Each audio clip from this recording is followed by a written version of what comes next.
I'm definitely not making cake out of tomato soup. If you're anything like me, there's a couple of things in your prepper pantry that you just kind of don't know what to do with. Let's make tomato soup cake. We're gonna be making two versions of the tomato soup cake today. I'm gonna make one gluten-free and I'm gonna make one regular. There's a screenshot, so you can screenshot the recipe. No eggs, no milk. I can't wait to see how this comes out. We've got our tomato soup, and Campbell's was the only kind that Aldi had, so I just got Campbell's. I'm sure you can make it with generic. Raisins, cranberries, gluten-free, cup for cup, King Arthur flour. Never sponsored, always in love. Some butter, okay? I'm gonna put it in this springform cake pan. See how it goes. We've got all the spices and the things and the baking soda and baking powder and all the good stuff and sugar. Okay, let's do it. My recipe calls for half a cup of shortening, and shortening was very common during the Great Depression because it was cheap, but I'm gonna use butter today. The first thing we're gonna do is cream the butter and the sugar together. You guys, if you've cooked before, you know how to cook. Let's just get into this. Campbell's tomato soup in a can came on the market in 1897.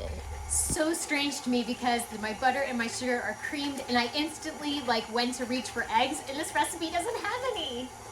Beefsteak tomato was the first flavor that Campbell's ever put in a can. Campbell's tomato soup does have gluten in it, which is why you will see me only take one small bite of this cake. I'm like, why is this batter so dry? It's crazy, but I forgot to add the tomato soup. So weird, putting tomato soup in a cake. All of this feels very wrong. Just so you can see what the batter looks like. Just saying, if you use the shortening, this recipe would be vegan. All right, since there's no eggs in it, I'm gonna try it. Wow, it tastes like sweet tomato soup. Woo! Okay, but once you get into it, the spices hit you in the back and the tomato flavor goes away. I can't wait to see what this tastes like baked up. I bet we're gonna love it. I'm gonna go ahead and throw in some raisins. I think that will help. I don't know, should I do raisins or cranberries? We really, really like cranberries in our house, so maybe I'll do that. I'll put cranberries in this one and I'll put raisins in the one for my recovery meeting tonight. Into the pan it goes. Poor Mr. B. I make him eat so many things, so many weird experiments in the kitchen. He's never gonna know it has tomato soup in it. Trust me, he's not gonna know. Here it is. I put it in a little cake pan. It's supposed to go in a loaf pan, but my favorite loaf pan has gluten-free bread in it in the stove right now. Let's put it in the oven and see what we get. I just threw together the gluten version really quickly, and that is what the dough looks like. It's a little different consistency than the gluten-free. I ended up actually putting in both the raisins and the cranberries mixed together because I thought it would taste good. So I definitely made a mistake with the gluten-free version, putting the entire amount of batter into the pan. Let's take a look. We're kind of coming out. We're coming out over the edges, and that's fine, Mr. B, so he'll eat that.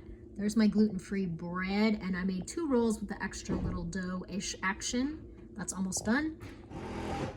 It smells so good in here. Yum. Editing me here. A question. Have you ever tried a recipe with a totally wacky ingredient that shouldn't have worked, but it did? Let me know in the comments down below. Also, do you want to try this cake? Let me know. I put the rest of the batter in this giant muffin tin thing. See how that works. One thing I never learned was how to cook neatly. I always make such a mess. What does your kitchen look like after you're done baking? I'm a clean as I go cook, but this is kind of what it looks like after I put together a baked recipe. Let me know in the comments down below what your kitchen looks like. Never do what I do. I abandoned ship out of the cake pan just as it was starting to rise, and I put it in a little baby bundt pan. It's misadventures in the kitchen today. I have to tell you, I legit do not think that would have fit in a loaf pan, period, the end. All right, it's been a couple minutes. There's my gluten one at the top, gluten-free at the bottom, and the 2 little mini muffs. Adorable. Looking good. Everybody's looking good. We're not spilling over the edges. I'm just gonna leave it. I'm going to be making a brown sugar glaze to go over the top. Doesn't that sound delicious? In this pot, I've got butter, I've got brown sugar, I've got some confectioner sugar, some spices, cinnamon, nutmeg, clove, half a stick of butter, and in just a second, I'm gonna put in some half and half. If you don't have half and half, don't worry, you can use milk or any kind of dairy. I can imagine Grandma back in the day probably used canned milk. That brown sugar caramel is amazing over baked apples. Highly recommend. Okay. It's ready. See that right there? When you go through it and it makes like a little, leaves a little hole, that's when you know it's ready. This is the one that has gluten. It came out of the pan, you know, it just had a little bit of an issue out of the pan. And then this is Mr. B's coming out of the bundt pan. Again, a little issue coming out of the pan, but I'm pleased with it. I think it looks great. Okay, look how pretty that is. Let's give her a little caramel drizzle to go on the top. It's got all kinds of yummy pumpkin spice type flavors in it. The cake has all the spicy flavors in it. This is gonna go perfectly with this boiled caramel frosting. It's got a little divot in the top, but you know what? The people at my recovery meeting are not gonna mind. They're gonna be judging on flavor, I think, and not presentation. By the time you cut it, no one will even know anyway. Doesn't that look decadent? Wow. Look at that, it's gorgeous. You would never know there was tomato soup in this cake. Look how pretty that is. It's moment of truth time.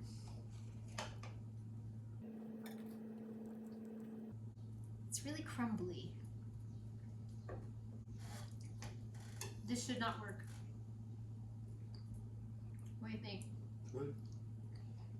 It's like a really moist spice cake.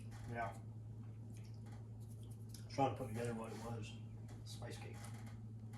It's really good. Would you eat that again? No.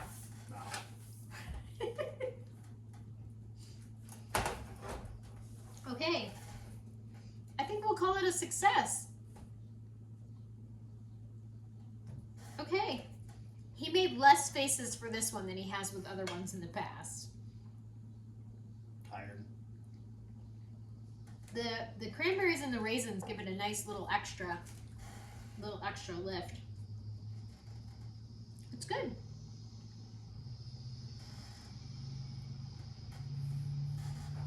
Okay.